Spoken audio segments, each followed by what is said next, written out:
सभी श्रोताओं को मेरा सादर प्रणाम। मेरा नाम मोहित और आप सभी सुनने जा रहे हैं ओशो के कथन मेरी आवाज़ में। वीडियो आगे बढ़ाने से पूर्व मैं आप सभी को एक डिस्क्लेमर देना चाहूँगा। ये वीडियो सिर्फ खुली सोच रखने वाले लोगों के लिए बनाई गई है। किसी भी धर्म के प्रति कट्टर, आस्तिक व धार्मिक लोग इस वीडियो को आगे ना देखें। आपकी भावनाओं को खेद पहुंच सकती है। धन्यवाद। ओशो कहते हैं, कोई जागा हुआ जगा सकता है। किसी सोए आदमी से मत कह देना कि जगा देना। वे पहले ही घुर्रा रहे हैं और तुम उनसे जाकर कहो कि भाई सुनो, मुझे 5 बजे जगा देना। उससे कुछ हल ना होगा। उन्होंने सुना ही नहीं। उनको खुद ही कोई जगाने वाले की ज़रूरत है। कोई जागा हुआ चाहिए। आदमी अपने से ही कोशिश करेगा तो उसका जो बुनियादी गुण है उसके पार नहीं जा सकता। इसलिए आध्यात्मिक जीवन में गुरु की अनिवार्यता है। गुरु का केवल इतना ही अर्थ है, कोई जो जागा हुआ हो, कोई जो तुम्हें भूलने ना देगा, कोई तुम्हें जो कोड़े लगाता रहेगा, कोई तुम्हें जो हिलाता रहेगा, कोई तुम्हें जो करवट लेकर फिर सपने में ना खो जाने देगा। तुम्हारा सारा अतीत नींद की तैयारी है। गुरु के रहते भी तुम जाग जाओगे यह पक्का नहीं है, लेकिन गुरु के बिना तो बिल्कुल पक्का है तुम जाग ना सकोगे। हाँ, यह हो सकता है कि तुम नींद में ही सपना देखने लगो कि जाग गया। यह भी होता है। तुमने कभी नींद में ऐसा सपना भी देखा होगा कि जब तुम जाग गए। इसलिए अलार्म भी बहुत काम नहीं दे सकता। अलार्म बज रहा है, तुम सो रहे हो। तुम एक सपना पैदा कर लेते हो कि मंदिर में प्रार्थना चल रही है, घंटी बज रही है, तुमने खत्म कर दी घड़ी, तुमने तरकीब निकाल ली, नींद ने रास्ता बना लिया। क्योंकि अगर अलार्म है तो जागना पड़ेगा। तो नींद ने एक सपना पैदा किया। नींद ने कहा कि आहा, कैसी सुंदर आरती उतर रही है, भगवान के मंदिर में कैसी घंटी बज रही है, मधुर। बस अब तुम सो सकते हो। अलार्म का कोई सवाल न रहा। नींद में तुम अलार्म भी बंद कर सकते हो, करवट ले सकते हो। घड़ी मुर्दा है। इसलिए विधियां अकेली काम न देंगी, गुरु चाहिए। विधियां तो उपलब्ध हैं। पतंजलि का योग शास्त्र, योग सूत्र उपलब्ध है। सब विधियां लिखी हैं। लेकिन अगर किताब पढ़कर तुमने काम किया तो विधियां घड़ी की तरह होंगी, यंत्रवत।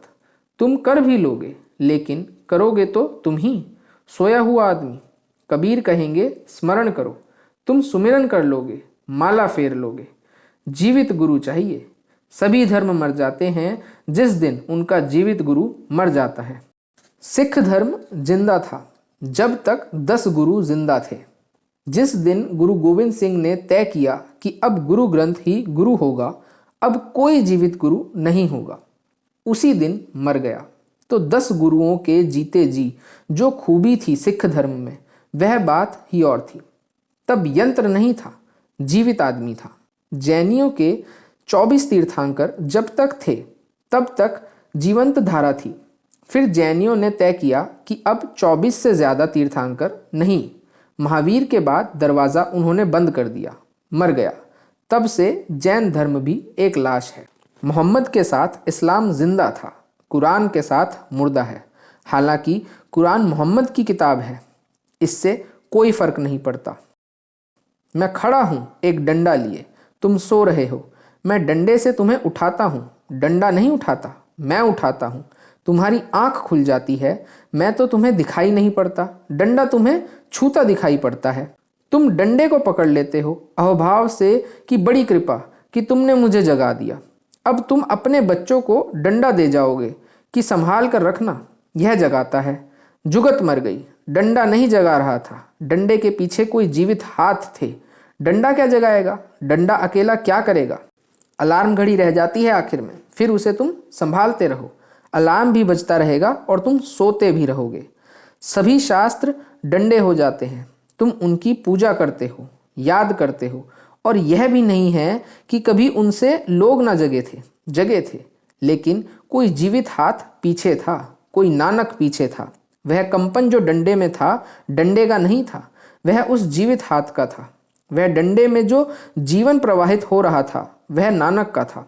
अब तुम चले जाओ, 5 ककार पूरे करते रहो, केश बांधो, कंघा लगाओ, कटार रखो, कच्छा पहनो, जो तुम्हें करना है करो, मगर ये सब डंडे हैं, अब इनसे कुछ होने वाला नहीं। ओशो का यह कथन उन्हीं के द्वारा लिखी पुस्तक कह कबीर दीवाना से लिया गया है। मैं आशा करता हूँ आपको ओशो की लिखी बात पसंद आई होगी।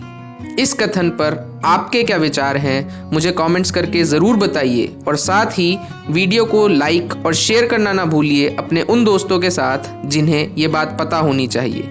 ओशो की ऐसी और कमाल की बातों के लिए चैनल को सब्सक्राइब कर लें। और अगर आप चाहते हैं कि मैं किताब के मेन पार्ट्स ना पढ़कर पूरी किताब लेकर आऊं तो कमेंट करना ना भूलिएगा फुल बुक और इस किताब का नाम। इसी के साथ अब हम मिलेंगे हमारी अगली वीडियो में। तब तक के लिए मैं आपका मोहित आपसे विदा लेना चाहूँगा। शुभ रात्रि और धन्यवाद।